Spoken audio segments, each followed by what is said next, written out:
dia. Primeiro eu quero pedir desculpas em nome da professora Maria Lúcia, ela está em banca, então ela não vai poder vir. Então, coube a mim a incumbência de apresentar, de mostrar para vocês o nosso trabalho.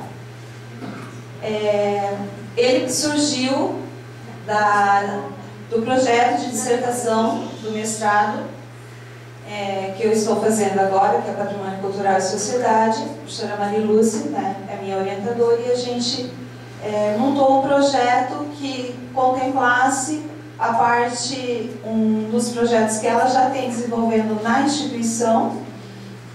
Eu sou bolsista dela e a gente acabou buscando uma alternativa para mostrar um pouco da cidade de Joinville de uma perspectiva que a maioria ainda não conhece ou não reconhece.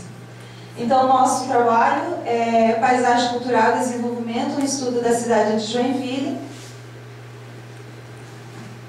A gente tem como objetivo geral, na verdade, analisar as transformações que a paisagem, que o desenvolvimento está causando, ou possíveis transformações que está causando na paisagem cultural de Joinville. Temos alguns objetivos específicos nessa pesquisa, porque ela começou esse ano, então nós não temos ainda uma conclusão, não temos um resultado em virtude disso ainda. Então, os nossos objetivos específicos, que é descrever as características do processo de desenvolvimento de Joinville, fazer um levantamento dos documentos, imagens, fotografias que mostram a paisagem cultural de Joinville, descrever o que são as paisagens culturais de Joinville e comparar os espaços e as paisagens culturais da cidade de Joinville, transformadas pelo desenvolvimento. Então, desse levantamento, a gente surgiu o nosso problema. Quais as influências do desenvolvimento nas transformações da paisagem cultural?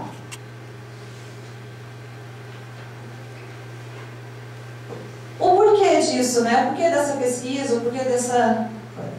Porque assim, até eu coloquei aqui uma citação do Gorgulho. O Gorgulho é um jornalista que se interessa por meio ambiente, ele tem um site e sempre divulga artigos sobre tudo relacionado ao meio ambiente. Então ele fala que o Brasil precisa se preocupar com a preservação de suas paisagens. São lugares especiais pela beleza exótica, onde os seres humanos deixaram suas marcas. Mais do que uma natureza livre, a paisagem cultural pode ser uma área mística, um vale cultivado, um ambiente preparado para reverências, ou mesmo alguma coisa que o ser humano fez anunciar suas conquistas e deixou a sua marca. Então, a justificativa, por que da gente fazer esse trabalho? Primeiro, passado, presente e futuro da história de um país passa pela paisagem cultural, e isso está linkado ao desenvolvimento. Joinville, por que escolher Joinville? Porque ela é uma cidade que já tem uma história, está em crescente desenvolvimento e não tem nada relacionado à paisagem cultural específico para o tema, para a cidade de Joinville. E por que paisagem cultural? Na verdade, a paisagem, ela traz as marcas dos diferentes tempos entre sociedade e natureza, e a maioria das pessoas não reconhece. E os estudos também são muito recentes. Quando o IPHAN foi criado em 1937, que começou-se a ter uma noção da transformação da paisagem, e a Unesco, em 92, ela conceituou, na Convenção Europeia sobre Paisagem, ela conceituou que a paisagem seria conceber a proteção e a gestão do patrimônio. E em 2007, também teve a portaria do IPHAN, a Carta de Bagé, e a portaria do IPHAN em 2009. Então, quer dizer, é muito recente os temas, as definições sobre esse assunto.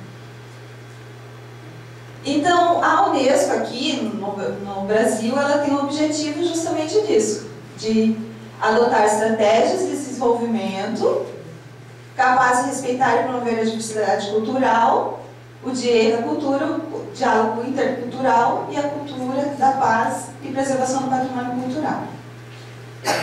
Então, o que seria o patrimônio cultural? Ele definido em material e imaterial, né? Eu fiz aqui um slidezinho para vocês terem uma noção. O material representei com a Casa Krieger, o imaterial com o nosso festival de dança, que é uma manifestação muito grande, né, e muito forte nossa. E com o nosso strudel, uma característica muito forte da região. E a paisagem cultural está dentro, na verdade, dos dois links do patrimônio cultural, tanto o material quanto o imaterial. Então, o que é a paisagem cultural? Paisagem cultural, ela surgiu, o conceito efetivo começou a ser trabalhado no final do século XIX, começo do século XX, por dois alemães, Otto Schilter e Sigmund Parsage, uma coisa nesse sentido, não lembro bem certinho os nomes, tá? E Sauer também trabalha muito, então, na verdade, o conceito e as definições, nós vamos se basear tudo nele, porque foi quando a geografia alemã, na verdade, a paisagem cultural tem origem na geografia alemã, nesse período. Então, o que é a paisagem cultural? Segundo o conceito de Sauer, a paisagem natural é aquela que não sofreu modificações pelo homem, enquanto a paisagem cultural é aquela modificada pelo trabalho do homem. Só que, justamente isso, como é que a gente vai fazer essa definição? Porque tudo que é cultural tem como fundamento natural. E tudo que é natural somente pode ser percebido e reconhecido pelo homem por meio do que é cultural. Então, sempre há uma contra, né? Um contra. Então, após os estudos, a gente começou a avaliar. Joinville, a partir da década de 70, ela sofreu um grande processo de industrialização. Foi quando começaram a surgir as indústrias de Joinville, começaram a vir, né, para cá, assim, instalar na cidade, começaram a crescer. E isso gerou o quê? Um fluxo migratório intenso. Cidade, nesse período, a população de Joinville ela foi multiplicada por 4. Ela saiu de 60 e poucos mil, né, habitantes, e hoje ela está em quase 515, segundo as fontes do IBGE. Isso tudo gerou um desenvolvimento. Só que tipo de desenvolvimento foi esse? Foi um desenvolvimento principalmente desordenado, de ocupações irregulares, não houve planejamento, o espaço urbano foi totalmente modificado. Por quê? O desenvolvimento, o fluxo migratório foi tão intenso que as pessoas acabaram se inserindo, né, em periferias, acabaram com a parte natural da cidade, principalmente ali na parte do mangue, né, vamos dizer assim, nos limites quase da cidade. Do centro ela acabou se estendendo. Se olharmos hoje as imagens de Joinville de ocupação, até, se eu não me engano, foi o Sr. Ilanil que passou na primeira apresentação, né, o processo de ocupação, a gente tem bem uma noção de como é que foi esse processo. Então, esse desenvolvimento tudo causou o quê? As modificações que eu vou apresentar agora nas imagens para vocês. Nós pegamos imagens de todas as partes da cidade, para mostrar. Então, essa aqui é a Igreja da Paz. Ela foi construída bem quando Joinville foi colonizada. Só que ela existe até hoje. Teve as várias transformações, as possíveis transformações estão lá em cima a primeira, e depois ela está indo até hoje, quando é a atual. Ela existe ainda até hoje. Relógio, tudo da mesma forma que era. Pode. A Fundição Tupi, que é uma das nossas maiores empresas hoje. Joinville é o segundo maior polo de fundidos do Brasil. E a Tupi faz parte desse. Então, como foi? Ela começou no centro, depois começou a ampliar e não teve mais espaço para ampliar, procurou um outro espaço. Ela foi se instalar na Zona Leste. A Zona Leste, na época, 1954, ela era totalmente natural, meio ambiente, espaço, só que eles precisavam ampliar. Então eles não viram muito a questão até, né, do espaço, do natural. Ali a foto de 54 e a de 2009. Então a gente percebe que todo o entorno do espaço modificou tudo. Se a gente for lá olhar, tanto que o bairro em volta ali, né, que é o Comasa, ele surgiu justamente porque a Tupi se instalou lá e ela não tinha funcionários em Joinville, precisou buscar em outros locais. Eles vinham, não tinham onde ficar, começaram a construir as casinhas ao redor, foram indo e hoje é um dos maiores bairros. A nossa própria Univille, né? Nossa própria Univille, ali em 1975, que querendo ou não é tanto tempo assim, se a gente for olhar, 1975, e hoje como está. Justamente também toda a modificação que ocorreu, né, no seu entorno. A catedral, eu trouxe essa foto, essas imagens, para mostrar como é que a falta também um pouco de planejamento, a falta de consciência da paisagem cultural, ela interfere direta ou indiretamente, que é isso que a gente também vai estar avaliando, né, no modo de olhar das pessoas. E como as pessoas não têm consciência disso. Porque olha ali, ó, a paisagem, a nossa catedral, e como ela hoje. Hoje você não enxerga a catedral. Se você pegar uma foto aérea, você vê só a cúpula, você não enxerga mais ela.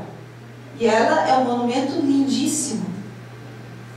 Né? Quem conhece, né, a Catedral São Francisco Xavier sabe que ela é um monumento lindíssimo. Só que, ó, construir uma passarela, né, não tem cuidado com o seu entorno. A Perini Business Park, que é um dos maiores condomínios multissetoriais da região, ela foi construída, né, aqui no que vai para Piraberaba, que daí vai naquela história, até que a professora Maria Luísa comentou, do rural como urbano, né, então isso não, nesse ponto não está em discussão. A Perini, em 2001, quando ela se instalou em Joinville, ela é ali onde é a Perini hoje, era uma arrozal. Era uma plantação que as pessoas, né, tiravam seu sustento, começaram a modificar. Hoje, em 2010, todo também seu entorno modificou, né? Então, essa questão de Joinville, a questão da industrialização de Joinville, ela é muito forte. Tudo em Joinville se baseia, na verdade, nas indústrias. Os horários são de acordo com a indústria, comércio é de acordo com as indústrias, as escolas são de acordo com as indústrias. Porque falta mão de obra, precisa de curso técnico. Acaba se criando um curso técnico específico para atender aquela demanda. E agora o processo migratório também na época foi muito forte, mas não tinha mão de obra para isso. Foi se criando escolas justamente para isso. Por exemplo, a Tupi criou uma escola específica para poder atender a demanda que ela precisava de mão de obra qualificada. Hoje, a Escola Técnica Tupi é uma referência. Mas por quê? Porque justamente partiu dessa questão. Então, quando eles começavam a ampliar essas indústrias, eles faziam isso, mas sem ter essa noção de planejamento. Muitas vezes simplesmente precisavam. Então acabava se fazendo sem planejar, sem ver o que ia impactar. Então, aqui a gente tem um exemplo disso também. A Perini também é um exemplo, né, dessa questão que eu estou falando. Pode. Então, para continuar, né, esse processo, Para continuar esse processo dessa pesquisa, a gente ainda vai utilizar várias metodologias, pesquisa bibliográfica, a documental, e temos ainda entrevista e questionários. Por quê? Porque hoje a maioria não sabe o que é paisagem cultural. Então a gente vai ter que se aprofundar mais no assunto, até para buscar na população de Joinville mesmo perceber essa questão. E as referências que a gente usou. Obrigada.